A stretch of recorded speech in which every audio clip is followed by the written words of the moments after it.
Assalamualaikum warahmatullahi wabarakatuh. Perkenalkan, nama saya Hayatul Anissa Bashiroh, mahasiswi Sistem Informasi Universitas Andalas Angkatan 2019.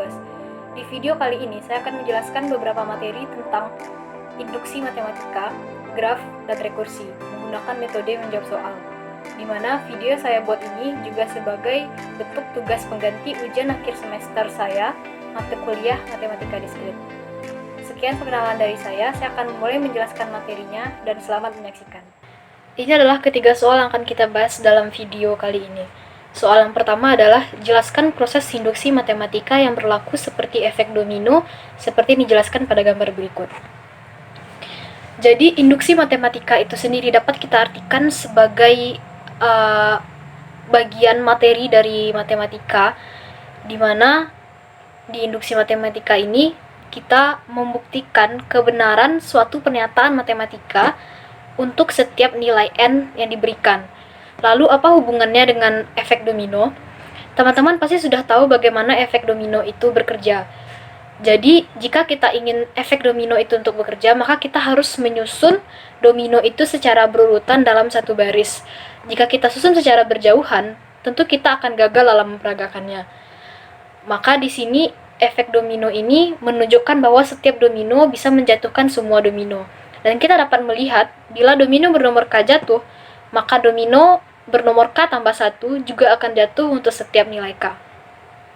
Jadi pada konsep efek domino inilah proses induksi matematika diterapkan.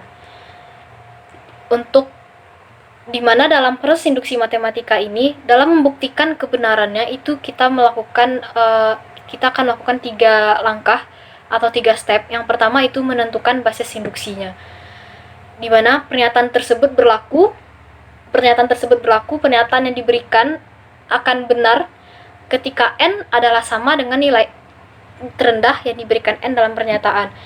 N biasanya di sini adalah n sama dengan 0 atau n sama dengan 1.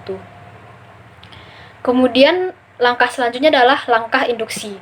Jadi jika pernyataan tersebut berlaku untuk nilai n tertentu, maka pernyataan tersebut juga berlaku jika n diganti dengan n tambah 1. Jadi jika basis induksi yang pertama, langkah yang pertama ini benar, maka ketika kita melakukan langkah induksi dengan n diganti dengan n tambah 1 juga benar, maka pada langkah kesimpulan hasil pembuktiannya adalah benar. Namun ketika basis induksi dan langkah induksi ini tidak dapat dibuktikan, maka pernyataan tersebut adalah salah. Sebagai contoh, di sini ada suatu pernyataan matematika, yaitu 1 tambah 2 tambah 3 ditambah seterusnya ditambah n sama dengan n dikali n tambah 1 per 2 untuk setiap n besar dari 1. Maka untuk membuktikan pernyataan ini, kita harus melakukan langkah-langkahnya. Yang pertama adalah langkah 1 menentukan basis induksi. Karena di sini diminta adalah untuk setiap n besar sama 1, maka untuk n sama dengan 1 adalah benar. Kenapa? Karena jika kita masukkan n tersebut ke dalam nilai K, di sini kita dapat mengganti nilai n dengan K, maka hasilnya adalah 1 sama dengan 1. Maka langkah 1 basis induksi dibuktikan benar pada pernyataan ini. Kemudian kita buktikan untuk langkah induksi. Untuk langkah induksi, kita membuktikan n ini dengan K tambah 1. Jadi kita inputkan K tambah 1 pada pernyataan yang kedua.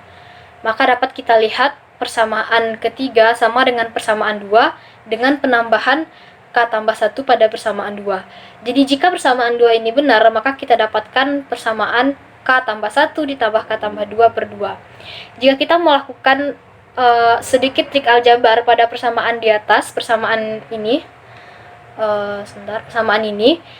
maka kita dapat melihat bahwa hasilnya akan sama dengan pernyataan 3. Jadi kita dapat membuktikan bahwa pernyataan ini adalah benar. Jadi juga dapat dibuktikan bahwa jika domino ke K jatuh, maka domino ke K tambah 1 juga akan jatuh. Itu untuk soal yang pertama. Untuk soal yang selanjutnya, yaitu berapa jumlah maksimum dan jumlah minimum simpul pada graf sederhana yang mempunyai 16 buah sisi dan tiap simpul berderajat sama dan tiap simpul berderajat besar sama 4. Untuk mencari soal ini, maka hal yang pertama yang kita lakukan adalah menentukan jenis graf sederhana yang dimaksud. Maka di sini adalah jenis grafnya itu adalah graf teratur, yaitu graf yang mempunyai tiap simpul berderajat sama. Lalu pada graf teratur ini terdapat rumus untuk mencari jumlah sisi, itu adalah N dikali R per 2, di mana N ini adalah jumlah simpul, R ini adalah derajat dibagi 2. Maka dari rumus ini kita dapat membuat rumus untuk mencari simpul itu 2E per R. Lalu kita masukkan nilai jumlah sisi yaitu 16, maka kita dapatkan rumus untuk jumlah simpul pada soal ini adalah 32 per R. Kita coba masukkan untuk awal-awalnya itu adalah untuk R sama dengan 4, karena dia menginginkan pada soal ini adalah tiap simpul berderajat besar sama 4. Maka dapat kita ketahui jumlah simpulnya itu adalah N sama dengan 32 bagi 4 sama dengan 8. Lalu untuk nilai RR selanjutnya, perlu ditekankan untuk nilai R selanjutnya ini adalah nilai kelipatan 4 yang dapat dibagi dengan 32. Maka itu adalah ada 8 dan ada R sama dengan 16.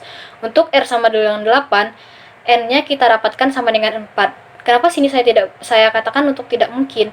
Karena untuk jumlah simpul sama dengan 4 tidak mungkin untuk membuat suatu graf sederhana. Begitu juga dengan R sama dengan 16, mendapatkan N dengan jumlah simpul 2 itu tidak mungkin untuk mendapatkan untuk membuat graf sederhana. Apa itu graf sederhana? Jadi graf sederhana ini adalah graf yang tidak memiliki sisi ganda dan juga tidak memiliki gelang atau kalang. Jadi sisi ganda ini adalah kedua sisi menghubungi dua buah simpul yang sama. Misalnya pada simpul 1 dan 3 mereka terdapat dua buah sisi gitu, ada dua buah sisi yang menghubungi dua simpul. Kemudian graf sederhana itu dinamakan tidak memiliki gelang atau kalang, yaitu suatu sisi yang berawal dan berakhir pada simpul yang sama. Maka dapat kita simpulkan bahwa jumlah maksimum dan jumlah minimum simpul pada graf sederhana yang mempunyai 16 buah sisi dan tiap simpul berderajat sama dan tiap simpul berderajat besar sama 4 adalah 8. Selanjutnya, soal ketiga, jelaskan pemahamanmu mengenai rekursi dan apa fungsi utama rekursif. Jadi, rekursi adalah suatu metode mendefinisikan fungsi yang mana fungsi tersebut menggunakan definisinya sendiri. Secara umum, rekursi ini adalah proses pengulangan sesuatu dengan cara kesamaan diri. Mungkin teman-teman pernah melihat efek mengambil foto menggunakan dua cermin secara paralel antara satu dengan yang lainnya, maka foto yang tertangkap adalah suatu bentuk rekursi tak terbatas. Jadi rekursi ini adalah suatu proses dengan salah satu langkah dalam prosedur tersebut menjalankan prosedur itu sendiri. Dalam matematika dan ilmu komputer sendiri, kelas dari objek atau metode memperlihatkan perilaku rekursif bila mereka dapat didefinisikan oleh dua properti berikut: sebuah kasus atau beberapa kasus dasar sederhana, kemudian sejumlah aturan yang mengurangi kasus-kasus lainnya sampai ke kasus dasarnya. Contohnya adalah orang tua seseorang adalah leluhur seseorang, itu adalah kasus dasar. Dan orang tua dari suatu leluhur juga merupakan leluhurnya. Jadi itu salah satu penerapan dari rekursif. Dan proses yang melakukan rekursi kita sebut sebagai rekursif. Ini adalah contoh rekursi dalam matematika. Yaitu kita dapat mengambil contoh dalam matematika itu himpunan yang didefinisikan secara rekursif.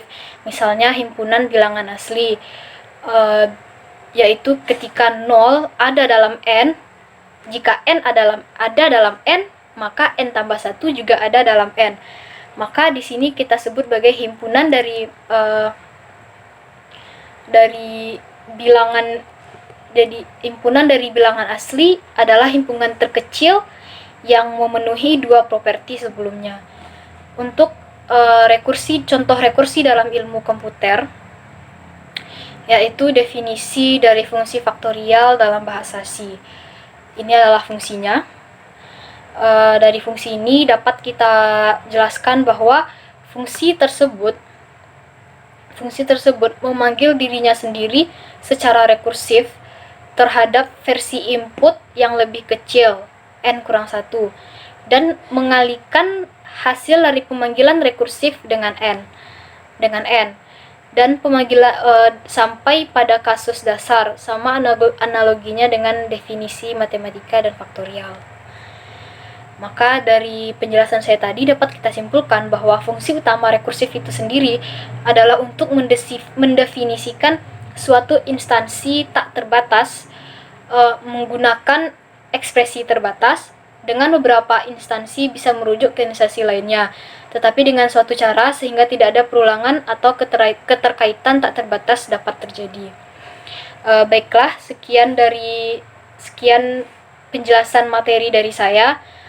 Saya mohon maaf apabila ada kekurangan. Terima kasih. Assalamualaikum warahmatullahi wabarakatuh.